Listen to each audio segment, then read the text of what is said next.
My name is George Collier. This is the ERP Perspective, the show built to empower, educate, and unleash the different perspectives of industry leaders in all areas of enterprise resource planning. Today, we have a well-known ERP strategist, thought leader in the IFS domain, who is bringing fresh ideas to the community and has over 30 plus years in the industry.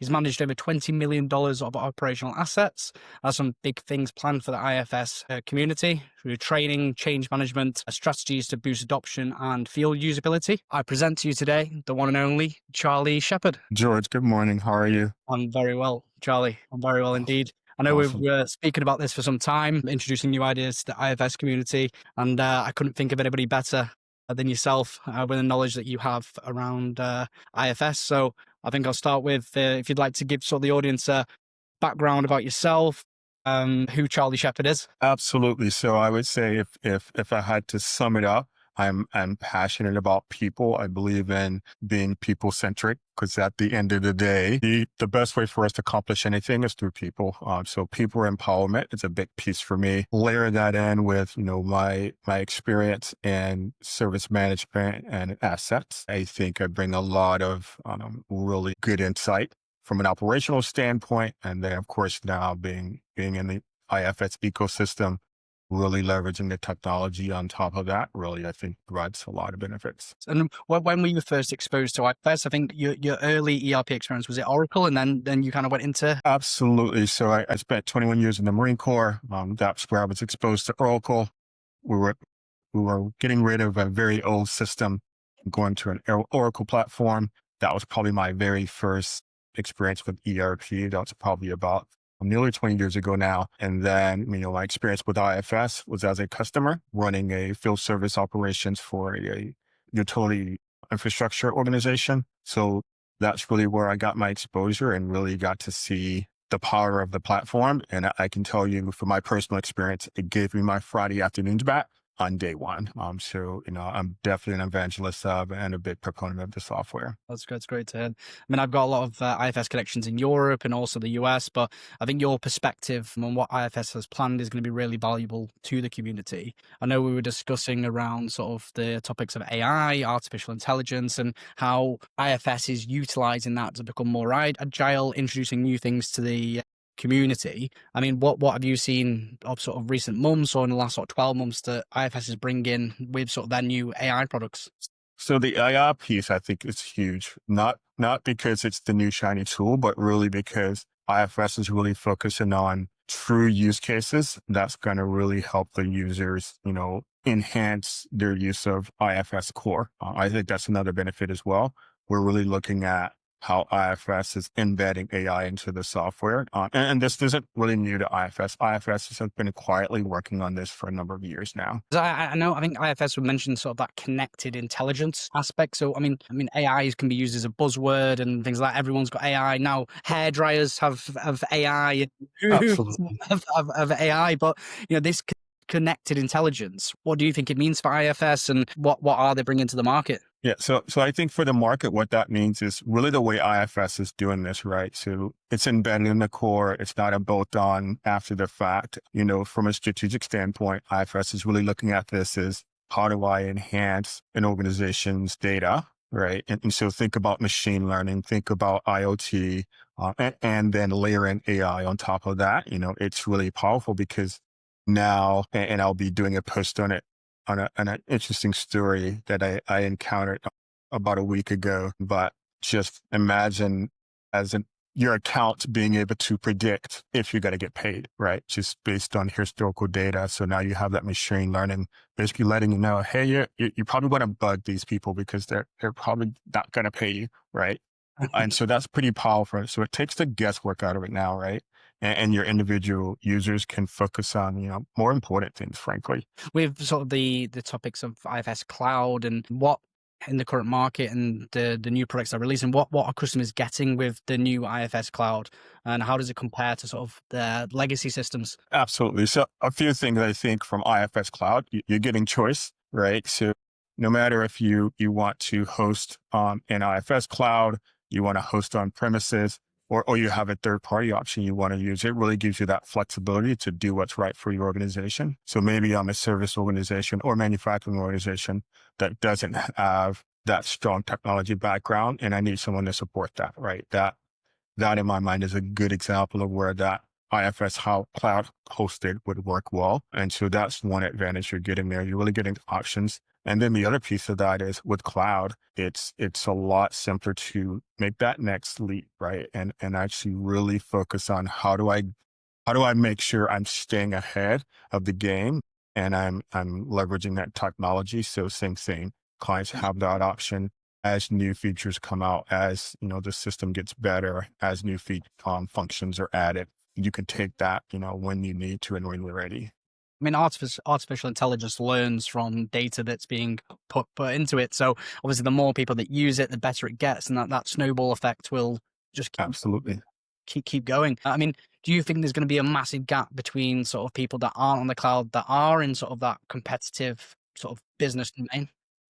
Absolutely. I think those from a business standpoint, organizations that's not, they're going to lose that flexibility, and there's potential they're going to be left behind. And in terms of sort of like AI being sort of, the word of the year, let's say, but sort of with IFS being sort of embedding that intelligence into operations, for a while, can you share any sort of real life examples where AI inside IFS has changed how a business is performed, or any case studies that you've seen as of recent? So absolutely. So and I'll kind of focus on the service piece of this really.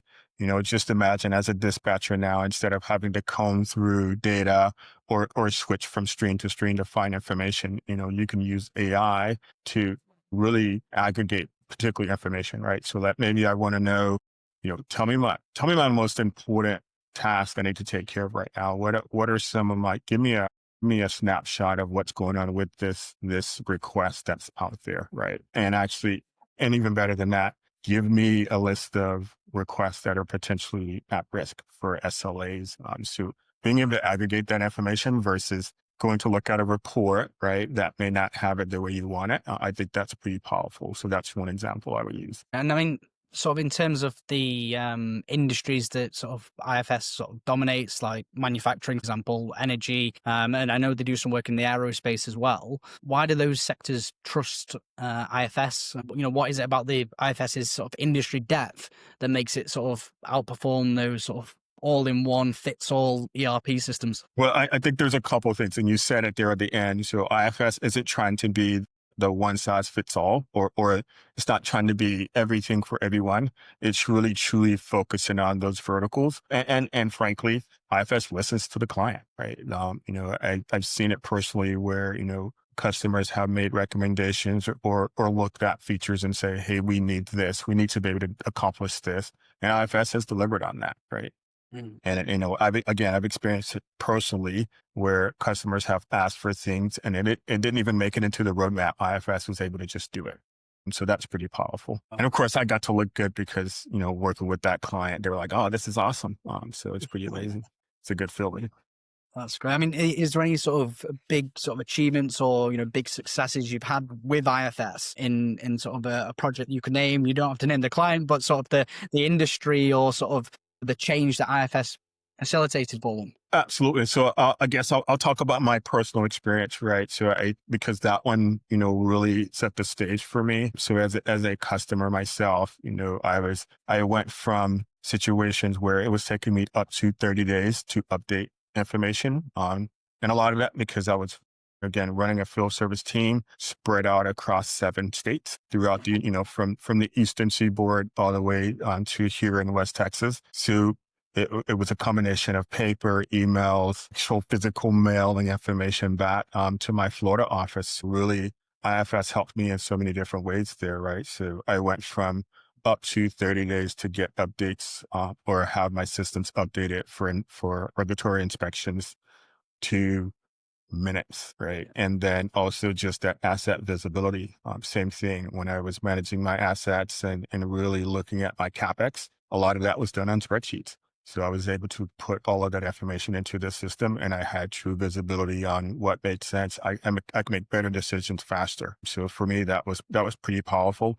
And I could say that I literally got my Friday afternoons back because I didn't have to spend Friday afternoons looking at emails and reviewing invoices to do approvals on them. I mean, it's incredible. The way technology is moving at the moment, to go from months to literally minutes, Yes, absolutely. the way that can transform a business in not just the time, but also the cost. If you think about sort of the operations that have to wait until that communication or that sort of information is presented, it can save a business millions at scale. Absolutely. But that's, yeah, I mean, the Yeah, thing that, and even with the adoption, right? So I could say one of my field people had a split phone as an example. Really working with them from a change management perspective, I was pretty excited when they really truly adopted the software and they were ready to go. They were ready to put down that flip phone and go to their tablet to be able to enter in their information. And they saw the value, right? Because they saw now I'm getting real time information. I can make better decisions in the field as well.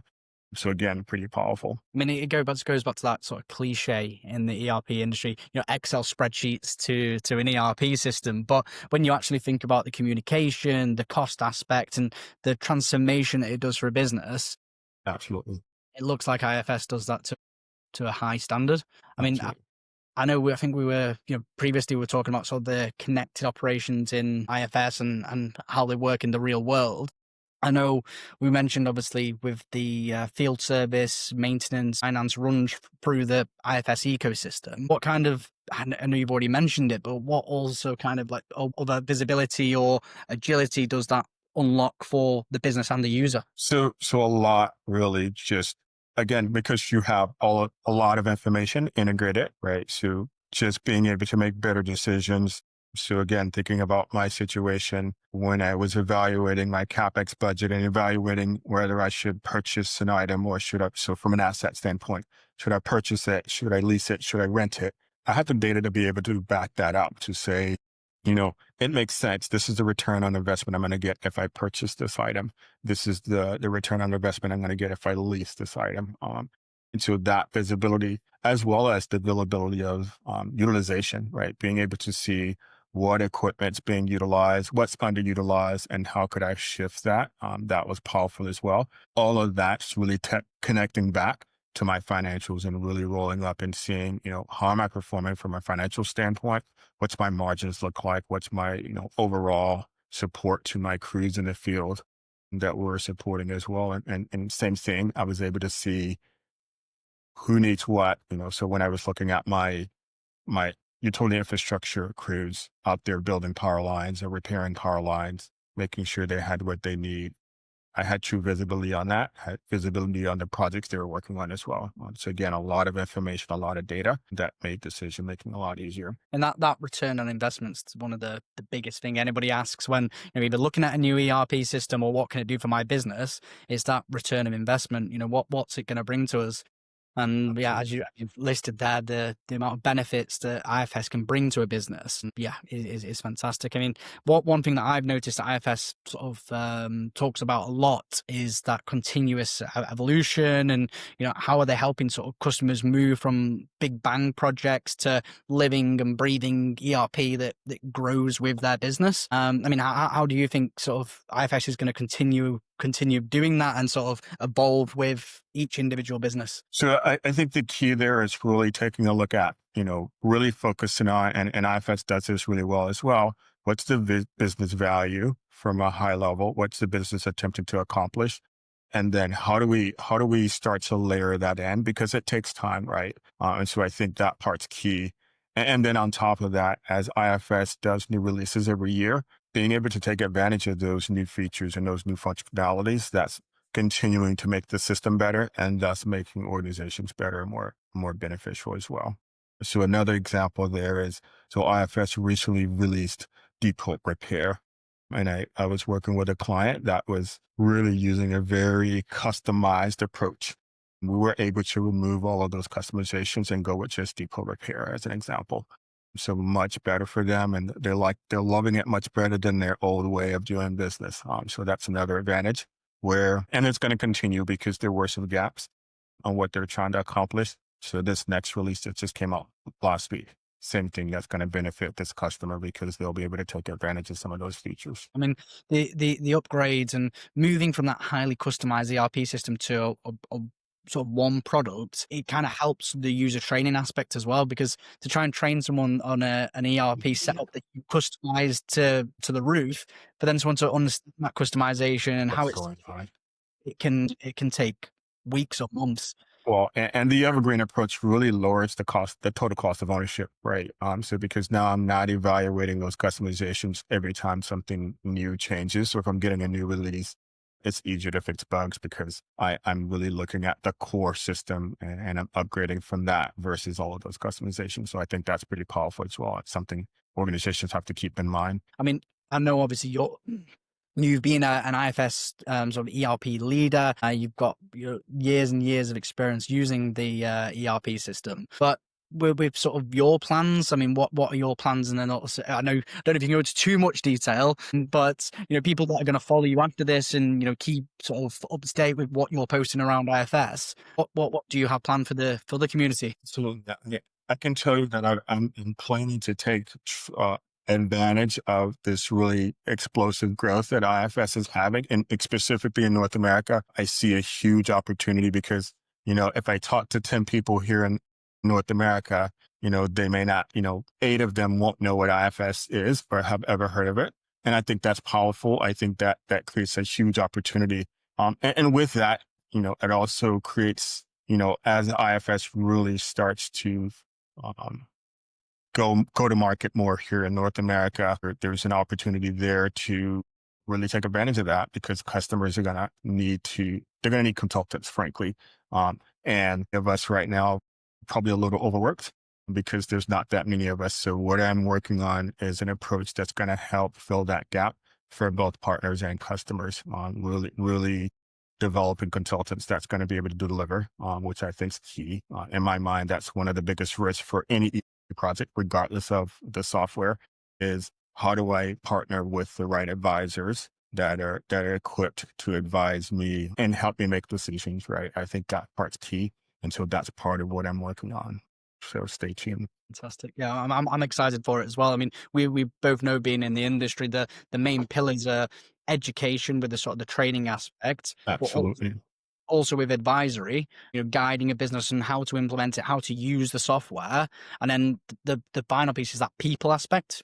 People need multiple people that are experts with that system. So it's, education or training, advisory, and staff, essentially, or the staffing aspect. But yeah, I mean, that brings me to sort of the big question, if you would. I mean, if you could sum it up in one line, I don't know if that is possible. But what does the future of sort of ERP look like through an IFS lens, and how is every business leader preparing for it today?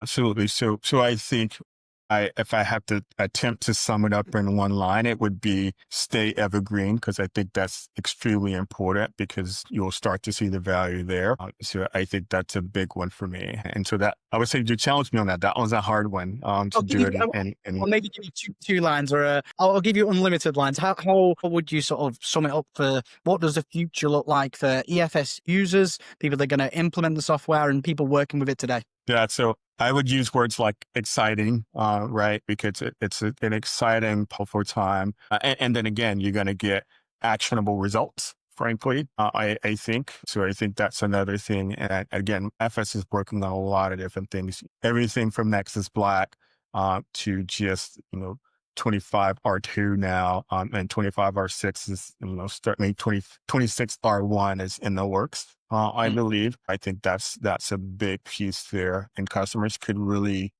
take advantage of. And in my mind, they're going to start planning now.